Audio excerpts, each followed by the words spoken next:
Imagine a quiet girl, the kind no one really notices, standing alone in a crowd. What happens when two loud bullies decide to pick on her? Why does she never speak up? And what's she hiding behind that silence? When they try to push her around, what happens next will leave you amazed.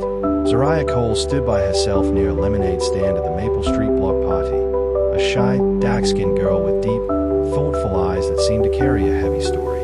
She wore a faded black hoodie, jeans, and scuffed sneakers, her hands tucked into her pockets. Zariah was always the quiet one, never joining in on the laughter, never dancing to the music, just watching the world go by. She helped at the lemonade stand her aunt ran, pouring drinks for neighbors. But if she spoke, it was so soft you'd barely hear her. That sunny afternoon, though, she was about to be seen by everyone. Across the street, Jace Hunter and Colton Reed, both 17, white, and full of themselves, were watching her. They weren't just any kids. They were the loud, popular types, always on the school basketball team. The kind who'd high-five too hard, laugh too loud, and make sure everyone knew who was in and who wasn't. She looks like she's up to something shady, Colton said, munching on a hot dog, his eyes fixed on Zariah. Jay smirked, tossing a soda can into the grass.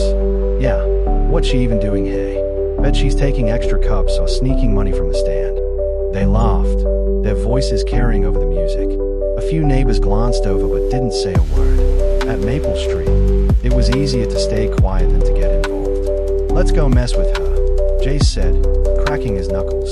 Colton grinned. Let's do it. They strutted over like they owned the block, their sneakers scuffing the pavement. Zariah didn't look up, just kept wiping down the lemonade stand's table, her breath steady, in, out, calm. But they weren't there to be nice. Hey you, Jace shouted. Yeah, I'm talking to you, hoodie girl. Zariah looked up slowly, her face blank, no fear in her eyes, just a quiet stillness.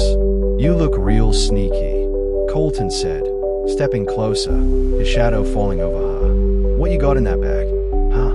Stealing some cash from the stand. Maybe some cookies. Zariah blinked, her voice soft but steady. Excuse me. Don't play dumb with us, Jace snapped. We've seen you, always hiding, looking all suspicious. Bet you've got something to hide. She didn't answer, just pulled her backpack closer, her jaw tightening. Colton stepped even closer, almost nose to nose with her. What's your deal? Huh? You too good to talk? Or just too dumb? That's when the insults started, fast and mean, like a storm of sharp words. Why don't you go back to where you came from? You don't belong here, little thief. Zariah didn't move, didn't cry, just kept breathing, her eyes staring straight ahead. They wanted her to react, to break. Let me see that bag, Jace growled, reaching for the strap. Zariah stepped back, her voice firm now. Don't touch me. Oh, now you've got something to say. Colton laughed. Don't worry, we're just helping, making sure you're not trouble. Jace lunged for her bag, but his hand never got there, because that's when everything changed. In one quick, smooth move, Zariah dropped her bag, stepped to the side, twisted Jace's arm, and flipped him onto the grass with a hard thud that echoed through the block party. Colton's jaw dropped.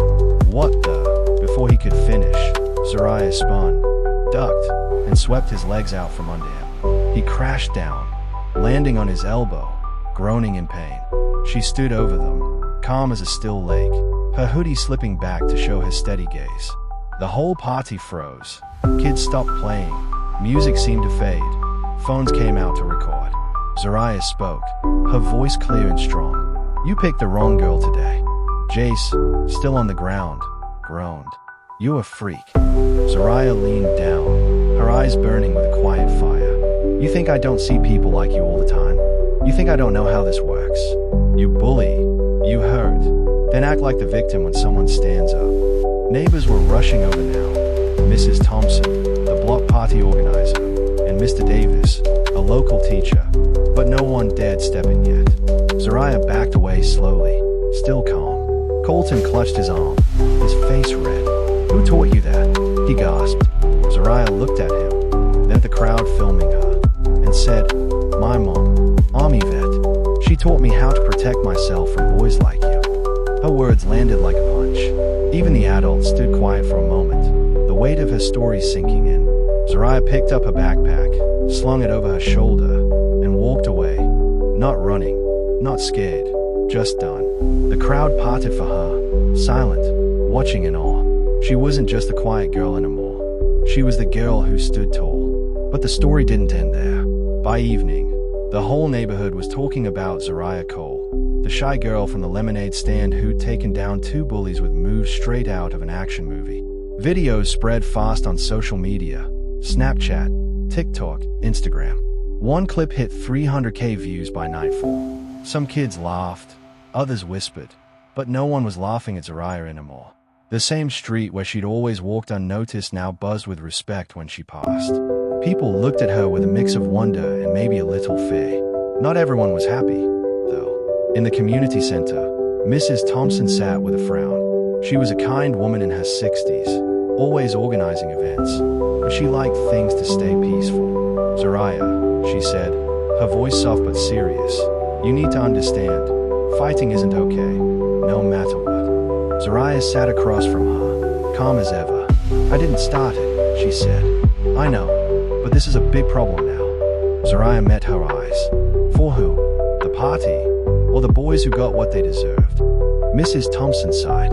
Their parents are upset, talking about doctors. One has a bruised elbow. Zariah's hand stayed still in her lap. Maybe it'll teach them to think twice next time. Mrs. Thompson paused, then asked, where did you learn to move like that?